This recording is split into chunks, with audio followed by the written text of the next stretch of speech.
आज के इस एपिसोड में हम डिस्कस करने वाले हैं इन्फोसिस स्टॉक के बारे में। इन्फोसिस स्टॉक को डिस्कस करें इससे पहले अगर हम ओवरऑल निफ्टी आईटी को देखें तो इस समय निफ्टी आईटी इंडेक्स अपने सपोर्ट के प्राइस पे ट्रेड होते हुए दिख रहा है। इस समय आप देखेंगे जहां निफ्टी आईटी 31,840 के आसपास का प्राइस पर ट्रेड हो रहा है और अगर ये इंडेक्स 31,500 के नीचे का क्लोजिंग देता है तो ओवरऑल आईटी सेक्टर में एक सा रूप से लिंक surely आपको देखने को मिलेगा और लगभग यहां से आप देखेंगे कि 2000 से 2500 तक की गिरावट इंडेक्स में देखने को मिलने वाला है।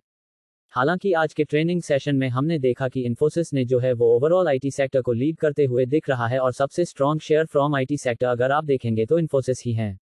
मोर देन 1% के प्राइस पेट्रोल होते हुए दिख रहा है।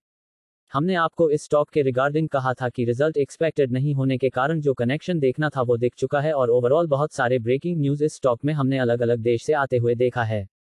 इन्फोसिस को अगर देखें तो इस समय इन्फोसिस का वॉल्यूम मोर देन 50 लाख के आसपास का है और वाइल मोर देन सेल है।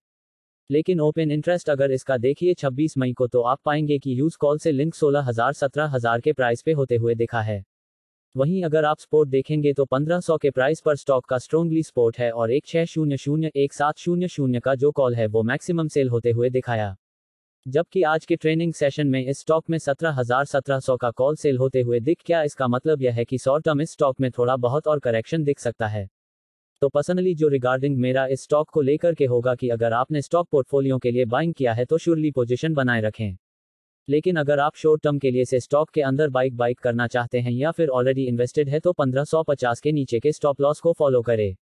1550 के नीचे का क्लोजिंग स्टॉक को 1400 तक के प्राइस को ले जाएगा और अगर 1550 के लेवल को रिस्पेक्ट करती है। एक चीज आपको ध्यान इसमें रखना चाहिए कि ये जो गैप दिख रहा है 1734 और 1650 के बीच का ये गैप भी आपको भरते हुए दिख सकता है और surely Nifty IT strong bounce back एक comeback short covering IT sector में आते हुए दिख रहा है।